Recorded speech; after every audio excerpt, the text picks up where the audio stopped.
The quest to be the #1 K-pop group. It's a competitive industry, and I'm not telling you guys anything new, but we're gonna find out the underlying reasons why. Now, every year, there's a slew of K-pop groups that debut, and they're all trying to fight to be a top-tier group. The Blackpinks, the Twices, the Big Bangs, the BTSs, the EXOs. Now, every year, there's dozens of groups that debut, and their companies hope that at least one or two stick on and become at least a mid-tier group, if not a top-tier group. And the goal for every one of these groups is to try to become #1 at some point. And as you guys know, if you're a K-pop fan, that's incredibly hard to do. So the question begs, why is the K-pop industry so cutthroat?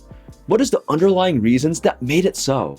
And while you can answer this question in many ways, I'm gonna go with one that I'm familiar with, the Korean education system.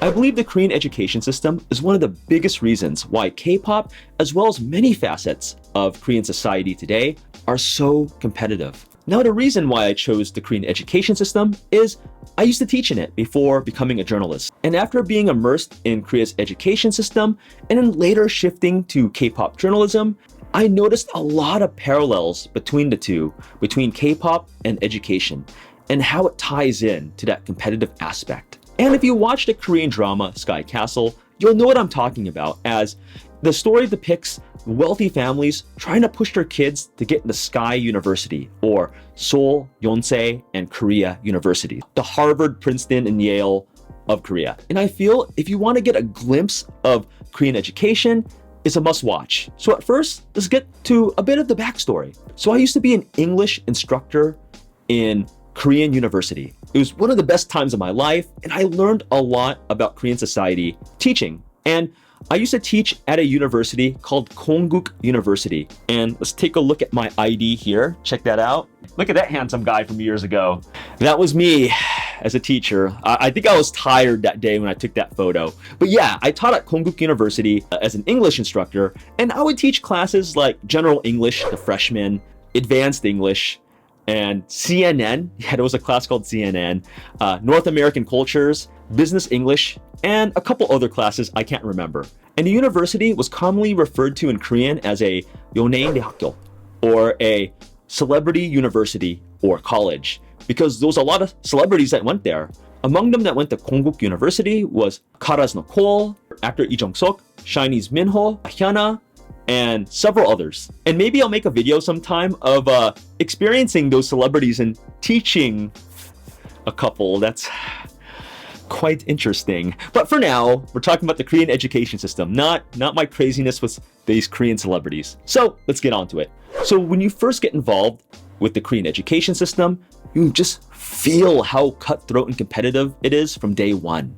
And from preschool, there's a standard set to be #1 at all times, from preschool to high school, to have the highest GPA, to have the highest marks. Anyone that's lived an Asian childhood lifestyle, aka having an Asian mom that's a tiger mom, knows exactly how this feels, where you're expected to get A's at all time, that B's are for losers, and not being #1 is shameful.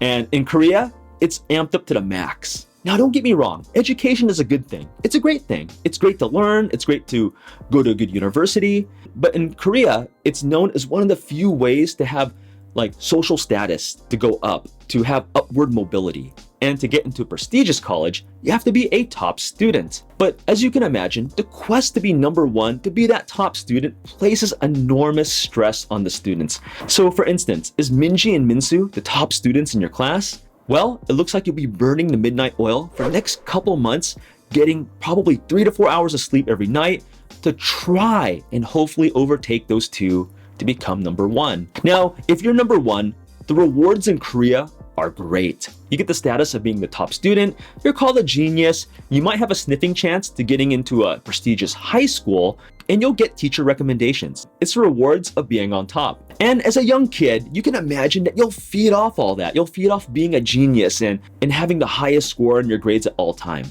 And the other side, of course, is depression, the mental illness, and in the most unfortunate cases, suicides if the pressure is too unbearable and it's just really tough, to always be on in Korea to always live up to that genius status, the #1 status that you can lose it at any time. So we established that Korean students study their butts off. They're one of the most studious countries and they're very educated. There's a lot of stress that comes with it. But the biggest stress isn't actually the grades. It's this thing called suneung, or the Korean SATs. And I know if you grew up in the States or another Western country, the SATs might be a big deal for you. But in Korea, it's amped up to the max because you can have the best grades, but if your suneung or Korean SAT scores suck, you can't get into the prestigious colleges, no matter what. The suneung is so important. It's like considered a holy day. You actually have other students cheering you on as you walk to the test hall. And if you're a high school student about to take the suneung and the police sees you, they'll drive you to the test center. And during suneung day, subways accommodate students first. When I was working at Konde, for every year I was there, during suneung day, my morning classes were all canceled. Why? Because the subways would be full of high school students and there was no way that any of us would be getting to work on time, even if we left early. The Korean SATs are no joke. So because the Korean SATs are so important to a Korean high school student, a lot of these students would go to Korean SAT academies after school. And these academies were also called hagwons. They would cram from, I don't know, maybe 4 o'clock to maybe 10, 11, 12 at night, and then maybe go home, do their homework for regular school, and then get 3 hours of sleep, and then go back to regular school again, and then repeat the process until they take the suneung. So let's say you're a Korean high schooler and you actually do good on the suneung. So what happens? You have the sniffing chance, and I do mean sniffing chance, of getting in the sky. Seoul National University, Yonsei University, Korea University. As I mentioned earlier, these universities are like the Harvard, Princeton, and Yale of Korea. And I believe the acceptance rate to one of these colleges is around 2 to 4%. Okay, so what happens if you're one of those unfortunate souls that doesn't do good on the suneung? You have to wait for a year to retake the suneung. And while you're waiting, you're studying and you're getting a part-time job at like a 7-Eleven or another convenience store. And you might be asking, well, why don't people just go to JCs? And the answer is, JCs aren't really popular in Korea. It's not like Western countries like the States or Canada, where you can go to a JC, improve your grades at a much cheaper price, and then transfer in. It doesn't really happen in Korea. But with that being said, there are many Korean students, instead of staying in Korea, if they do bad on the suneung, they just transfer to a Western country, like the US or Canada, and go to JC there, and then go to college in the US instead. So coming back to my school at Konkuk University, the acceptance rate was 12 to 14%. And that's equivalent in the US to like one of the top tier colleges. But despite having a 12 to 14% admission rate into Konkuk University, that wasn't good enough to many students and their families. To them, it was a mid-rate college. And Konde rated, I believe, 17th of Korean colleges throughout the country. If you just did it on a number scale, it was one of the top tier colleges, but I guess because it wasn't Sky, that wasn't the case. You can just tell just from the ages of 4 to 18, when you take the suneung, there's just immense pressure to get in the Sky. It's just very tough. So let's talk about another thing called deung-su. And deung-su in Korean is a curve, like the bell curve. My first years of Korean university and teaching it. And the first couple years, life was really good. The grading scale was normal. 90 and above is an A, 80 and above is a B, 70 and above is a C, and so on. And people generally liked learning. Because I'm a Westerner, I didn't really believe as much in the stresses of Korean education, so I tried to make it fun. You're working against yourself. There's no curve, and if you do well, you get an A. But things changed during my second year at Konde. So I believe Hyundai or Samsung, they were complaining that a lot of recent graduates would fail their 30-minute English interviews. They pressured all the Korean universities to have this thing called a deung-su. And a deung-su is a bell curve, right? So how my classes changed is that students weren't graded individually anymore. So if Minji and Minsu do really well and get, I don't know, like a 95 and 94%, they both get A's, regardless of what other students get. No, it didn't work that way anymore. So what happened was I can only give out 40% A's. So I had a lot of smart classes. Korean students are very studious and smart. And when everyone's busting their butts off for an A, but you can only give 40%, no matter what their grade is, that hurts. So I had a couple students that had like 92, 93%, which in a normal Western curriculum, that would be an A. But because those 40% other students that got higher A's than that 93% student, I had to give them a B+. And that really killed them, because when they go to an interview after university and they see a B+ on the report card, the companies think they're not good in English because it's not number one, it's not A. And I had to explain that a couple times. A couple of Korean companies actually, that yeah, the student might have gotten a B+, but if I could have given them an A without the deung-su, I would have, because their English ability was that good. But it just shows that whole competitiveness that you look at a grade like a B+ because of a curve and you think they're automatically dumb or not good at a particular subject, in this case English, and that's just not true. Having that deung-su is just tough, because I saw a lot of cliques, like a lot of groups that would just be exclusive, kind of like high school, and they would just form their own study groups, and they would see other study groups as competition, right, to get that A. Previously helping each other, like in last year when there was no deung-su, it was just cutthroat. That person might know more than me. We shouldn't help them to get that A because they're stealing my A. And that's how it felt in university and teaching from that year on. Korean education and its competitiveness, the goal to be number one when you're a kid. Where did this obsession come from? In my opinion, it came from after the Korean War. So the Korean War ended in an armistice in 1953 between South and North Korea. And South Korea, after the war, was devastated. It was one of the poorest countries. So in the mid to late 1950s, the Korean leaders, they were thinking, you know, we gotta catch up. We're a poor country. We gotta make strides. And the way they did that was through education. They told the generation that grew up in the 60s that you're our future. This generation in the 60s is our future to becoming rich decades later. And massive and sweeping changes during this time would happen. Korean education was emphasized not just to like adults or males, but to everyone. The whole idea to become number one was emphasized. Like, Korea has to be number one. No one's gonna do it but us.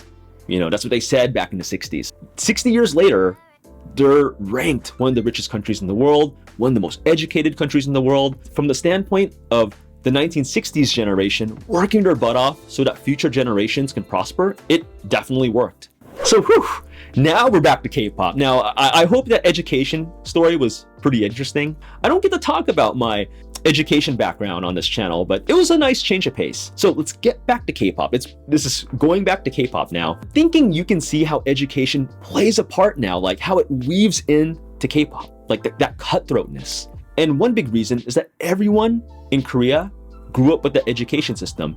So naturally, that competitive edge that you find in education carries over to K-pop. So in K-pop's case, instead of getting the top grades and suneung or Korean SAT scores, you're judged on music sales and music video views and music award wins, and if the general public knows you, and commercial advertisements and more. And there's even TV shows that depict this as well, such as Idol School, which depicts that educational background with the K-pop industry cutthroatness that we all know today. Produce 101 is another show that combines the educational setting with the K-pop competitiveness. For one, you have all the singers dancing in school outfits, and they get graded from an A to F level on their singing and performance. And then you have drama such as Dream High, which combines the educational setting with the K-pop competitiveness. So I think there's a lot of similarities between being a student and a K-pop idol. Among them, the sleepless nights while either studying or practicing, the pressures to always succeed and be on top, the uniformity of being a student or idol, their image of being a representative of the entirety of Korea and making its country proud. So the Korean education system definitely has its facets in everything in Korea, including K-pop. It's a good and bad thing in my mind, as I always believe that competition is a good thing to making a group or a product or anything else better. But at the other end, I feel that a lot of us sometimes just see only the top groups. We don't see any of the mid-tier or lower tier groups. A lot of us just only look at those top groups, the number one groups, the groups that we'll hear about, and forget about everyone else. I mean, for instance, for every group that's a Big Bang or EXO or BTS that hits number one on the deung-su or the bell curve rank, there's a lot of other groups that don't. And that's a shame that we just don't give them recognition, that we only look at the #1 groups. And the constant music shows, Inkigayo, Music Bank, The Show, they all just strive for, oh, who won this week on the music shows? Who got the most votes? Who got the most this, the most that? And in fact, Korea is one of the few countries that have weekly shows that have K-pop idols and their songs compete head to head every week. And as I mentioned earlier, when you have all these stats that K-pop fans are always obsessed with, that K-pop groups are always in a state of being on, always being in competition, much like Korean students when they have to always be on and being #1 and having high grades all the time. But despite those hardships, it's gonna be really weird to say this, but Korean teenagers still want to be K-pop stars. And among those reasons, becoming world famous, being popular on social media, being rich, hopefully, performing music on stage, and to escape the Korean SATs to get into a prestigious Korean university. So even for those Korean teenagers that want to become a K-pop idol, it's really tough. It's no joke. So in the end, Koreans are used to having that competitive edge of being on, and that stems from the Korean education system. And Koreans don't know anything different because that's what they grew up with. So it only makes sense that their competitive edge would spill into other facets of their life, including a facet that we love, K-pop. So as always, I'd like to know your comments in the comments below. If you guys like what we do here, please hit the subscribe button and the bell notification button. And if you guys like real talk on K-pop, then please sign up for my email list and grab that free ebook below. And with that being said, I'll see you in the next video. Take it easy, guys.